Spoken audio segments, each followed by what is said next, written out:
قلقان على الاسئله، في اسئله بس في حاجه تانية. زي ايه؟ في شويه قلق. وده امر طبيعي يا جلال. جلال ده ايه بقى؟ ايه مالك؟ مستر جريج من فضلك. في دي معاك حق. شوف يا سيدي، هتوصل امستردام هتلاقي ممدوح عزت في انتظارك، وهتلاقي كل حاجه جاهزه ان شاء الله. اطمن يا عزيز. في رعايه الله يا جلال. انت متخيل ان المسألة بالسهولة دي؟ انا بس حبيت اطمن. لاحظ ان دي منظمة سرية ليها فروع في جميع انحاء العالم، وليها ناس هنا في اسرائيل، وهتلاقي بعضهم بيحاول يعرف عنك حاجات قبل ما يتعاونوا معاك. يعني ايه؟ يعني اكيد الناس دي دلوقتي بتتحرى عنك، لان منظمة عالمية زي ديت اعضائها لازم يكونوا على اكبر مستوى من الاحترام، السمعة الطيبة، القدرة على تحمل المسؤولية. ديفيد، انا عارف انت عايز تقول ايه بالظبط. حقيقي ثق ان انا ما اتكلمتش في الموضوع ده مع اي حد ولا المدام بتاعتي. وتصرفاتك. ثق ان انا هكون عند حسن ظنك وظنهم. لا، في دي انت فهمتني غلط. إذا فهمني ديفيد. اهم حاجة انك تتفانى في شغلك في سلاح الطيران، ما يبقاش في حياتك اهم منه. بالشكل ده ممكن يقبلوا انهم يتعاونوا معاك، مش بعيد كمان انهم يرقوك.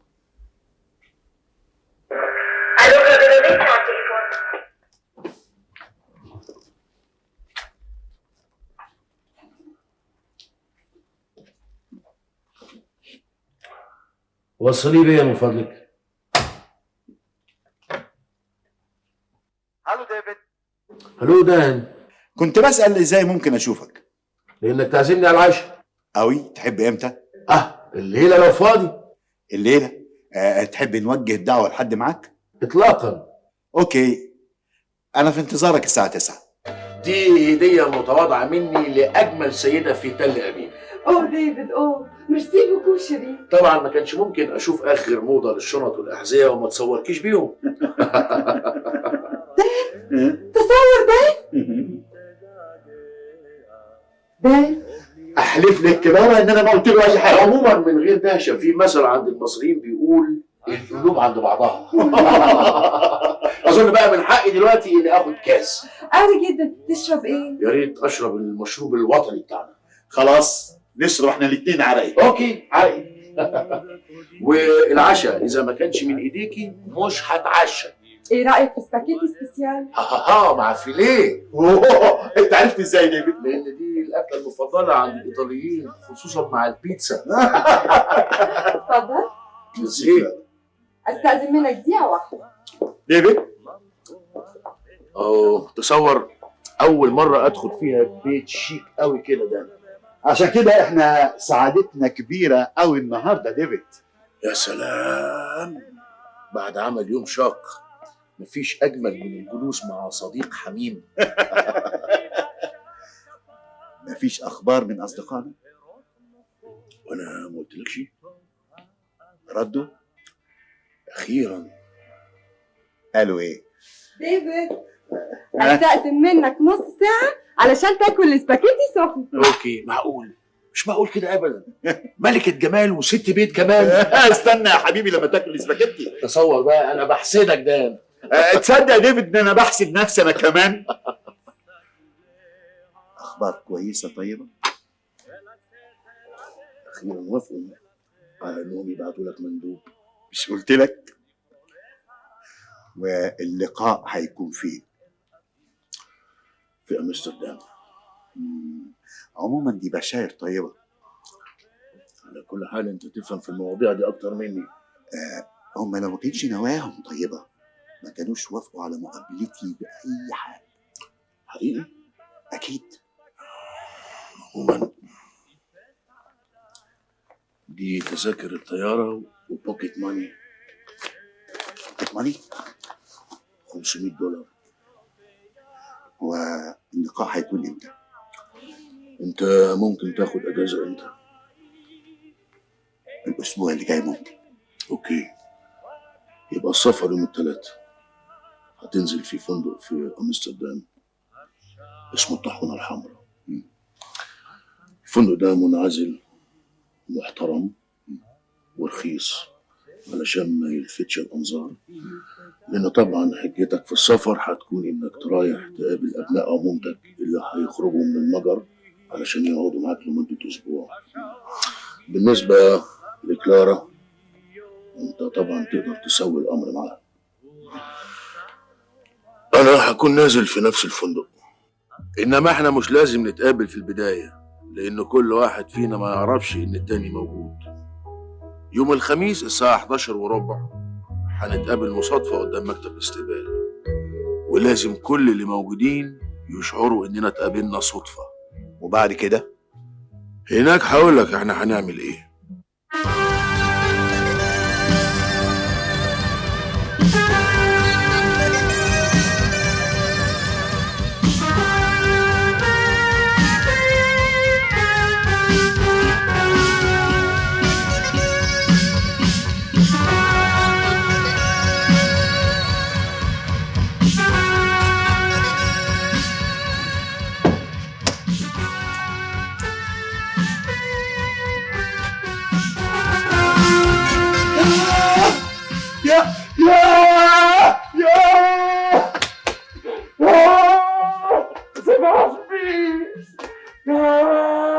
حاسب عليا انا مش قدك. انا بحضر فيك مصر يا محسن بيه. مين اللي عمل المكافأة الحلوة دي؟ شغلك الكويس يا رأفت. توحشني جدا يا محسن بيه، وحشني جدا. انا متأكد لانك انت كمان وحشني بنفس الدرجة. انا متشكر قوي يا مصطفى بيه. ما تشكرنيش انا يا رأفت. على كل الاحوال وايا من كان اللي فكر في المقابلة الحلوة دي، ارجوك انك تشكره يا مصطفى بيه.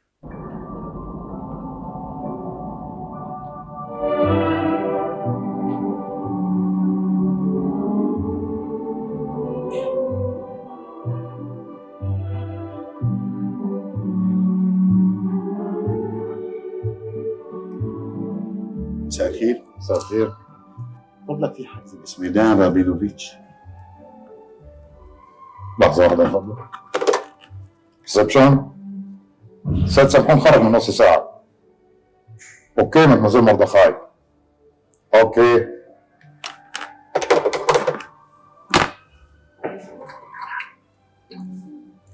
غرفة 110. شكرا. نعم. كل ده عظيم، بس في بقى عندي سؤال. ايه هو؟ مين مستر جريج ده؟ جرالك ايه يا رأفت؟ شايف برضه تسأل سؤال زي ده؟ وحشني. وبعدين معاك؟ ايوه بس اصل في حاجة نفسي اقولها. قول يا رفعت. اسرائيل مليانة ناس من جنسيات مختلفة، من كل جنسيات الدنيا ومن الشرق ومن الغرب. وانا لو رحت المقابلة دي مع دان رابينوفيتش، اضمن منين ان مستر جريج ده ما يجيش اسرائيل، او حتى يعني ممكن اقابله في اوروبا بالصدفة. ما تخافش يا رأفت. قلت لك ما تخافش. حاضر يا بيه. في اسئله تانية يا رفعت؟ لا كده تمام. طيب بالمره بلغ دان انك مش هترجع اسرائيل قبل اسبوع 10 ايام. اسبوع 10 ايام؟ ايه؟ ازاي؟ انا عندي شغل كتير قوي وما اقدرش اسيبه. انت مش عينت مدير للشركه بيشغلها في غيابك؟ عينت يا هديت، انما بالمناسبة اخبارها ايه يا هديت دي؟ لا لسه شويه. لا هو امر طبيعي بعد المجهود اللي عملته في ماجيتورز الفتره اللي فاتت انك تاخد اجازه 10 12 يوم. ايه الحكايه بالظبط يا مصطفى بيه؟ رافض.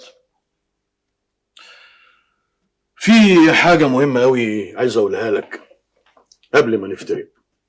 جايز ما نشوفش بعض تاني. ما نشوفش بعض تاني؟ الشغل اللي انت بتعمله ده يا رأفت درع بتحمي بيه اهلك، شرفك، تاريخ وعظمة بلادك. تأكد ان كل انسان عربي نفسه يكون في مكانك. انا واثق انك هتكمل للنهاية. انا متأكد من كده يا رأفت، متأكد.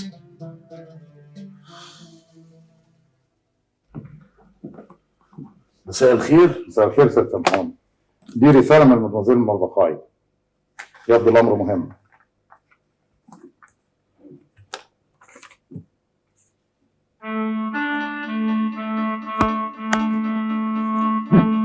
اقدر اكتب تل ابيب 687 384 تل ابيب.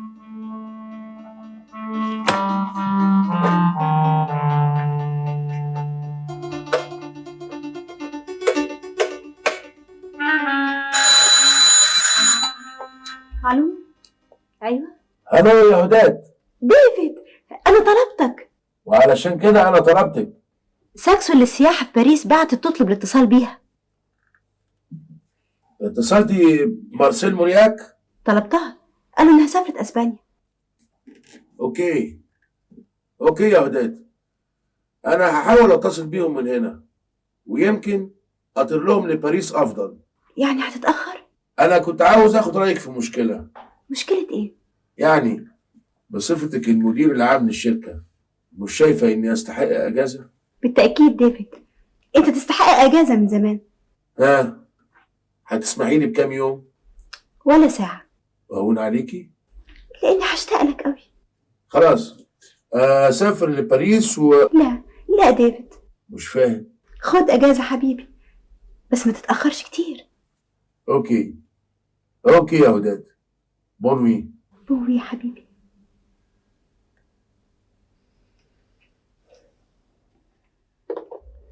والميعاد الساعة 5. ومستر جريج ده جنسيته ايه؟ ما قالوليش. ويظهر كمان ان جريج ده مش اسمه الحقيقي. في حاجة دان؟ انا فرحان بيك قوي ديفيد انك ابتديت تتعلم. لاحظ انهم حددوا المقابلة بنص ساعة بس. يظهر ان جريج ده مشغول جدا. امر طبيعي.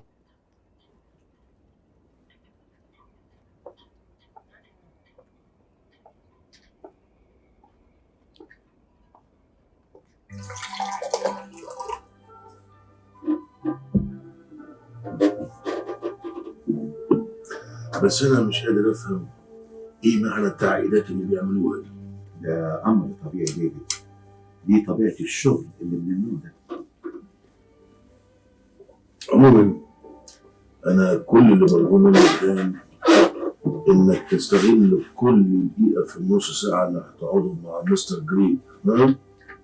لاحظ انك المسؤول عن معرفه الناس دي وعن حقيقه نواياهم. طمن ديفيد، طمن. تفتكر دان انك هتقدر تعرف اللي هم كانوا بيقولوا في نص ساعه؟ ديفيد، 10 دقايق كفيلة نعرف مستر جريج ده تمام.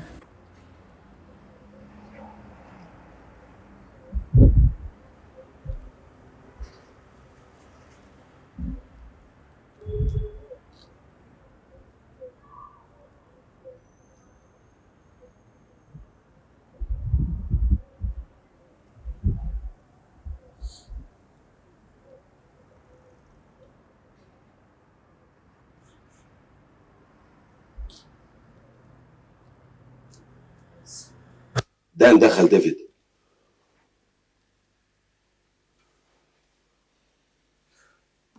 استنى دقيقتين.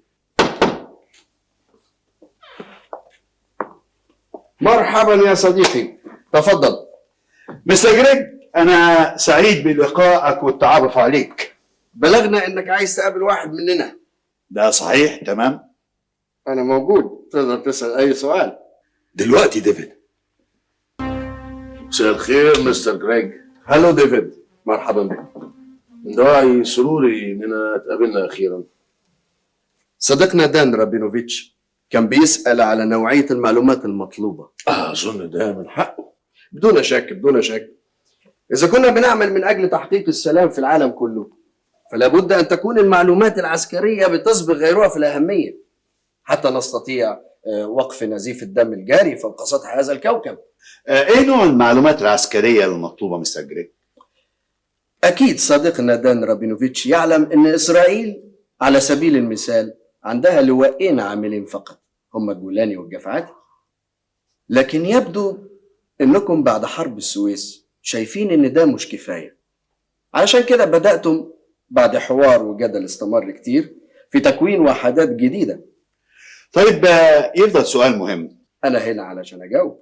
انتوا ازاي توصلتم للمعلومات دي؟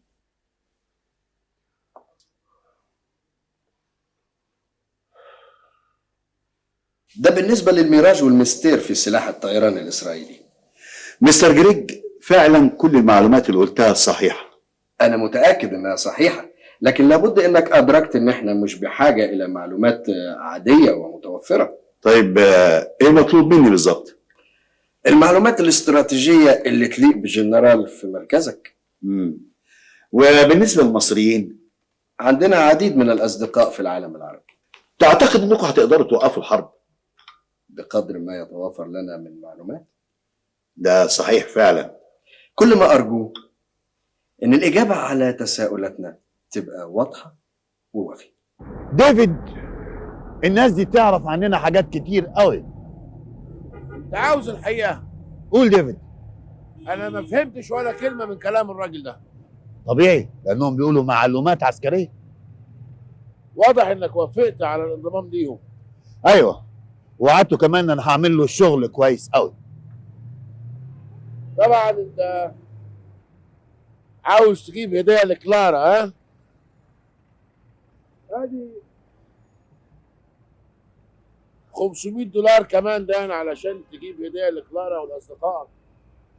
ما تنساش كمان تجيب لي انا هديه. المفروض اننا ما تقابلناش يا عزيزي. شكرا ديفيد، اشكرك جدا، بس انا عاوز اقول لك حاجه مهمه جدا. ايه هي؟ مستر جريج ده مش انجليزي. امال جنسيته ايه؟ اراهن بعمري انه سويدي. وانت رايك انه سويدي فعلا يا ديفيد؟ اطلاقا. امال ايه؟ ده مصري ابن مصري ابن بلد كمان. بس في حاجه غريبه حصلت كنت عايز اخد رايك فيها يا مصطفى بيه. ايه هي؟ يعني انا ما رضيتش اكلمك فيها قبل مقابله مستر جريج، وقلت اجلها الليله عشان اعرف ايه الحكايه بالظبط. ايوه اللي هي ايه يعني؟ في برقيه وصلت ماجي تورز من مارسيل مورياك. طب ودي فيها ايه؟ فيها ايه؟ البرقيه وصلت ماجي تورز وانا هنا. وصلت ماجي تورز امبارح بالليل. انت بالفعل هتطلع من هنا على باريس؟ اعمل ايه في باريس؟ تأجر عربيه وتطلع بيها على مونت كارلو. كل المسافه دي؟ المفروض انك في اجازه تتفسح ترتاح. تتفسح في مونت كارلو؟ والله عايز تقعد في مونت كارلو اقعد، مش عايز خد الطياره من نيس لمدريد. اجازه في مدريد؟ لا، في مصر.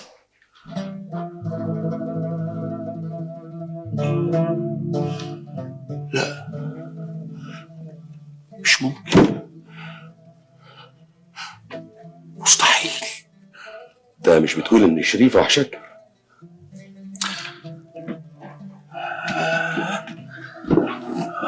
ايه مالك؟ اعتقد اذا كان خروج الروح من الجسد مؤلم، اعتقد تبقى عودة الروح للجسد اكتر إيلام.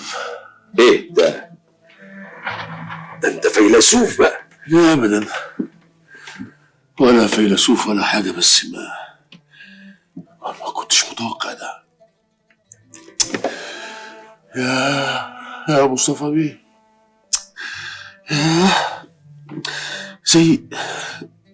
زي ما تكون روحي كانت بعيدة عني قوي ورجعت تاني. ما تصورش يا مصطفى بيه، انا فرحان قد ايه، وفي نفس الوقت ما تصورش انا بتألم قد ايه. طبعا عارف يا سيد نديم، انما اللي انا عارفه اكتر ان رأفت بكل المعاني محتاج دلوقتي بالتحديد لاجازه. من منتصف 58 لحد دلوقتي ودينا اهو داخلين على سنه 60، ورأفت بيشتغل بجهد غير عادي وفي مده قياسيه. بالتاكيد يستحق على المجهود ده مكافاه. انا موافق على كل اللي بتقوله ده يا عزيز، بس اللي بفكر فيه دلوقتي هو جدوى زيارته لمصر في وقت حرج زي ده. اتساع نشاط الشركة وافتتاح مقرها الجديد، بداية تكوين الشبكة، كل ده أكيد محتاج إنه يتفرغ له ولا يشغلش باله بحاجة تانية غيره. يعني سيادتك مش شايف إن زيارته لمصر ممكن تديله ثقة أكتر؟ وممكن برضه تحطه تحت ضغوط نفسية شديدة. زي إيه؟ شريفها وجوزها وولادها، ذكريات الفشل اللي بتلاحقه وتطرده في كل مكان، الرفض اللي كان بيواجهه حتى في بيوت اخواته. طيب لو جه ولقى كل ده اتغير، مش ده برضه يبدد كل المخاوف دي؟ احتمال طبعا، لكن عملت حسابك هتنزله فين؟ ايوه، في فيلا شارع صادق. بتاعت المعادي؟ بتاعت المعادي. ايه سيادتك بتبتسم ليه؟ لا ده انت مش عايز تجيبه مصر وبس، ده انت عايز تحميه فيه. هيستحمى ويرجع اسرائيل زي البرلنت. وهتعمل ايه مع شريفه؟ هنبدأ اتصالاتنا بيها فورا عشان نمهد لزيارته. هو قدامه 3 أيام لحد ما يوصل. ايه رايك في المفاجاه الحلوه اللي حصلت؟ شاك يا مصطفى بيه. ما ردتش على سؤالي. انا بس كنت عايز اشتري شويه هدايا. مفيش وقت للكلام ده. انت تكتب لنا انت عايز ايه ومنين بالظبط واحنا نجيبهولك. انتوا ايه اللي بتعملوه معايا ده؟ شوف، انت اهم في الموضوع اذا كنت عايز تجيب الهدايا من هنا نجيبها لك من هنا، من روما نجيبها من روما. اهم شيء تكتب المقاسات بالظبط والالوان، ولما توصل مصر بألف سلامه هتلاقي كل طلباتك في انتظارك. انا في حاجه عايز اقولها لك يا مصطفى بيه. خير؟ انا حاسس زي ما تكونوا عايشين معايا، عارفين كل حاجه انا بفكر فيها.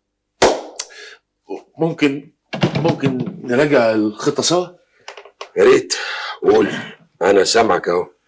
انا هطير بكره لروما، واول ما اوصل مطار روما هفضل في ترانزيت، وبعد ساعة بالظبط من وصول الطيارة هدخل دورة المية.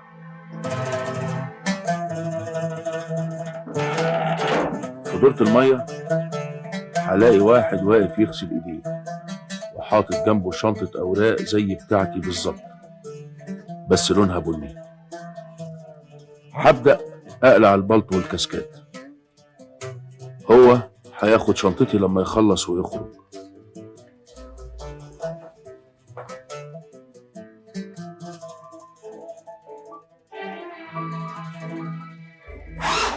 وفي الشنطة التانية هلاقي باسبور فرنساوي وتذاكر الطيارة. لكن انت ما قلتليش يا مصطفى بيه. خير؟ الباسبور الفرنساوي ده ايه؟ دانيال مارتان. مش قلت لك؟ ايه؟ مش قلت لك انكم مذاكريني؟ انت بتقول كده ليه؟ لان اسم دانيال مارتان ده اسم من اسمائي في مصر. بقول ايه، مش نكمل احسن؟ حاضر.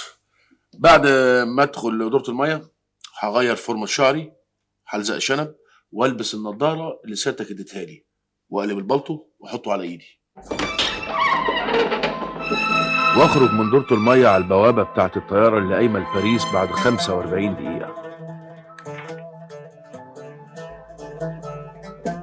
في مطار باريس هلاقي عربية ستيشن واجن لونها أزرق ونمرتها 63. هسأل السواق إن كان ممكن يوديني مونمارتر، هيقول لي إن لندن أقرب، أركب معاه. وبعدين؟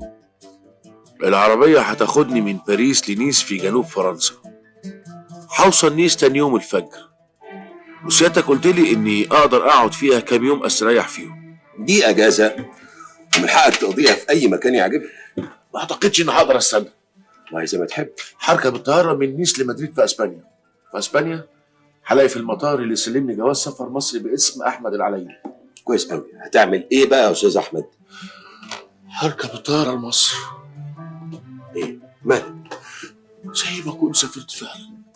مصر وحشتني قوي قوي. الو، صباح الخير يا مدام شريف. افندم. انا سهيل باتع يا فندم. عارف. عندي ليكي خبر مفرح. اتفضل. الاستاذ رأفت جاي. صحيح؟ باذن الله. امتى؟ على مهلك شويه يا فندم. قولي من فضلك، جاي امتى؟ لا الحكايه مش سهله كده، ولازم اشوف حضرتك. طب ما تتفضل. مسافه السكه يا فندم اكون عندك. عارف هتعمل ايه يا سهيل؟ عارف يا فندم. مريت على الفيلا؟ وكل الناس في انتظار سيادتك يا فندم، عشان لو سيادتك لك اي ملحوظات ننفذها فورا. بس ايه؟ في حاجه يا سهيل؟ بيتهيألي يا فندم ان الناس عايزه تقعد معاك شويه. طيب يلا انت عشان تلحق ميعاد شريفه.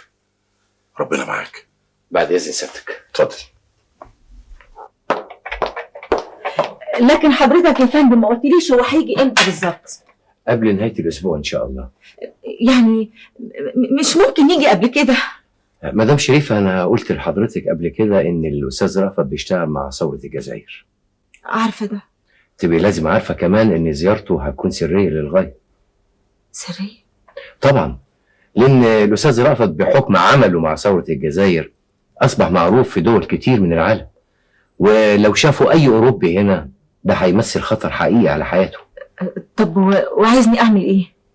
يعني تبلغي سياده العقيد ان لا، انا وعدتك المره اللي فاتت ان انا مش هجيب سيره لحد مهما كان. ايوه ده حقيقي. في الحقيقه دي كانت اول مره اخبي فيها حاجه على رفيق. طب والعمل؟ الاحسن انكم تبلغوه انتم، لاني لو قلت له لازم اقول له ان انا كنت عارفه ده، وده هيزعله قوي.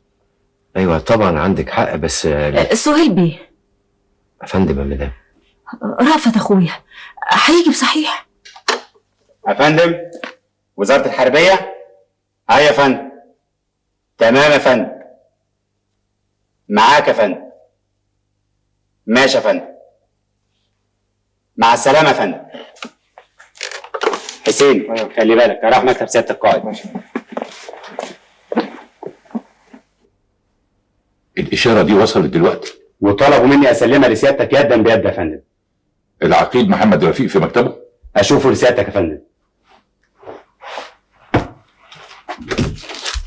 وبالشكل ده يا فندم نضمن ان الزياره تؤدي الغرض منها. اتصلت بوزاره الحربيه وعملوا كل اللي طلبناه يا فندم. يعني مفيش مشاكل؟ البركه في سيادتك يا فندم. قول لي يا عزيز، انت سعيد ان 313 جاي مصر؟ بالطبع يا فندم. وناوي تقابله؟ انا ناوي اشوفه، لكن يستحسن ما يشوفنيش. بلغك لاله لمصطفى عبد العظيم؟ السيد مصطفى وصل امبارح وقال لي على كل حاجه يا فندم. عزيز، انا عايز اقول لك اني سعيد بتعاونك معايا ومتشكر قوي. متشكر جدا يا فندم. طبعا انت عارف اني هتنقل. بلغني يا فندم، ولو ان ده مكسب للبلد لكن خساره كبيره لينا. بركه فيكم. متشكر جدا يا فندم، واتمنى لسيادتك التوفيق. عزيز، خلي بالك من رأفت الهجان. صباح الخير يا فندم. صباح الخير يا رفيق. اقفل الباب وراك واحد.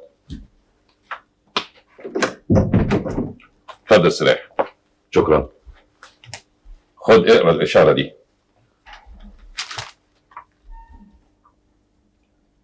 انا مش فاهم حاجه يا فندم. ما تعرفش ليه مندوب من رئاسه الجمهوريه جاي يقابلك الساعه 12؟ اطلاقا يا فندم. سياده القائد موجود؟ يا فندم موجود، في انتظار سيادتك.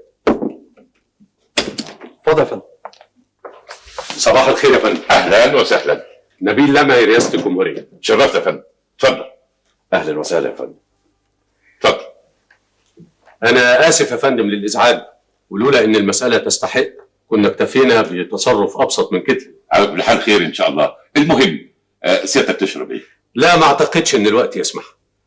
انا هقعد مع سياده العقيد بالكتير 10 دقايق. طيب لا مؤاخذه، انا لولا عندي مرور مهم كنت احتفيت بسيادتك اكتر من كده. انا متشكر يا فندم، وارجو ان انا ما اتسببش لسيادتك في اي نوع من الازعاج. لا العفو يا فندم، اتفضل خد حريتك. عن اذنكم. سياده العقيد محمد رفيق، مش كده؟ محدش يطرد عليهم او يزعجهم. حاضر يا فندم. طبعا سيادتك ما تعرفش انا جاي لك ليه. اصل هم جعلوا خير. انا جاي لك بخصوص الاستاذ رأفت الهجان. ايه مالك يا سياده العقيد؟ لا يا فندم، هو رفض عمل حاجه. حاجات كتير. انا كنت متاكد من كده. وكلها حاجات عظيمه. فندم، حضرتك بتقول حاجات كلها عظيمه؟ بالتاكيد. يبقى اكيد حضرتك غلطان. في ايه؟ في الاسم طبعا. هو مش اخو المدام اسمه رأفت علي سليمان الهجان؟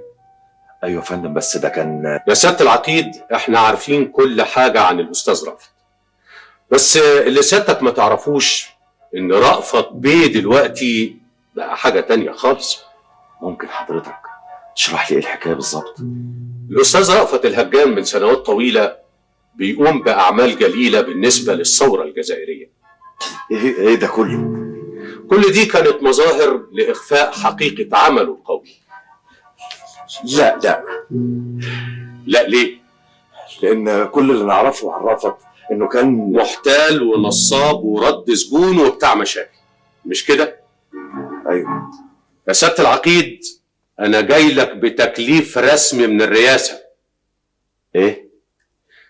رأفت الهجان عاوز يشوف عيلته، وأعتقد إن ده من حقه ومن حقكم انتوا كمان. طبيعي يا فندم، طبيعي.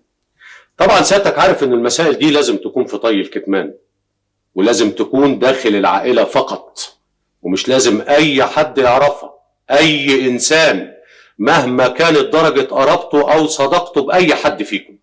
يا نبيل بيه، طبعا مش هنلاقي حد يقوم بالمهمة دي غيرك.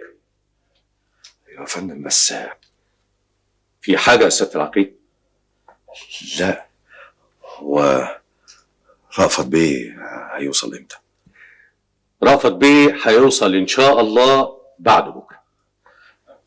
معلش يا فندم، حضرتك اعذرني، اصل المفاجأة ما كانتش طبيعية. انا تحت امرك. هو ايه اللي مطلوب مننا بالظبط؟ الاستاذ رأفت الهجان طالب انه اول بيت يدخله يكون بيتك، عشان كده لازم تنبه على المدام واخوات الاستاذ رأفت بالتكتم الشديد. وهو كذلك. اما مسألة الاستقبال دي فدي مسألة عائلية ملناش ان احنا نتدخل فيها. من الناحية دي حضرتك ما تحملش هم.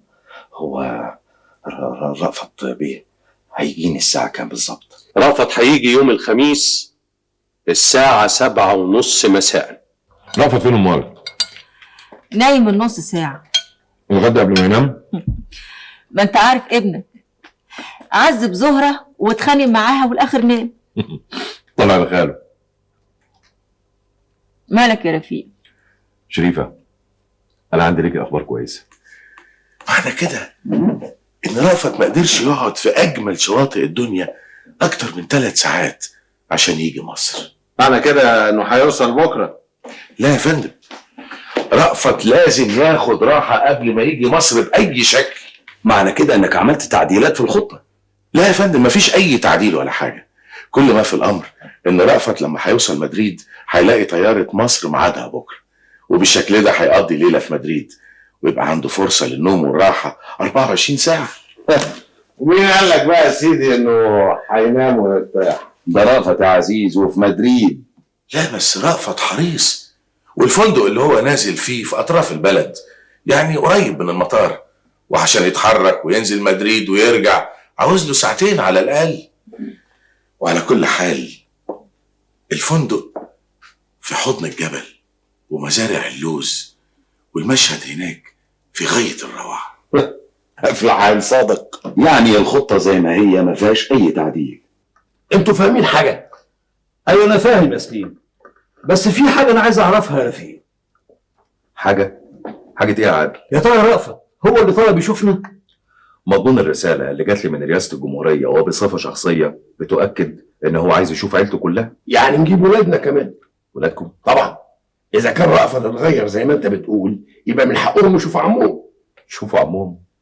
يظهر ان حضرتك ما سمعتنيش كويس. انا بسمع كويس وسمعي سليم يا اخي. شوفوا يا جماعة، الحكاية دي على اكبر قدر من السرية، والرسالة اللي جات من الرئاسة بتؤكد هذا المعنى. يعني اي كلمة هتطلع برانا احنا ال5 هتكون عواقبها مش كويسة. معنى كلامك يا رفيق ان كل اللي كان بيعمله رأفت كان نوع من التمويه بيغطي بيه مهمته الحقيقية؟ والله ده اللي انا عرفته. الله، انت متأكد من حكاية الرئاسة دي يا رفيق؟ انا قلت لكم قبل كده ان مندوب الرئاسه جالي المعسكر وانفرد بيا واتكلم معايا بكل وضوح. يعني نيجي يوم الخميس احنا الثلاثه من غير ولادنا؟ اهلا وسهلا، تشرفوا في اي وقت، البيت بيتكم. انما ايه؟ طب واذا سال على الولاد؟ رأفت لحد دلوقتي ما يعرفش ان شريفه خلفت ولد تاني، انها سميته رأفت.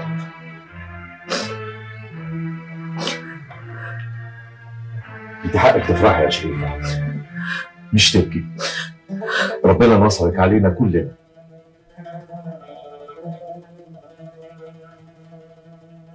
البرقية وصلت يا فندم. والشفرة اتحلت يا فندم. شكر يا كمال. لا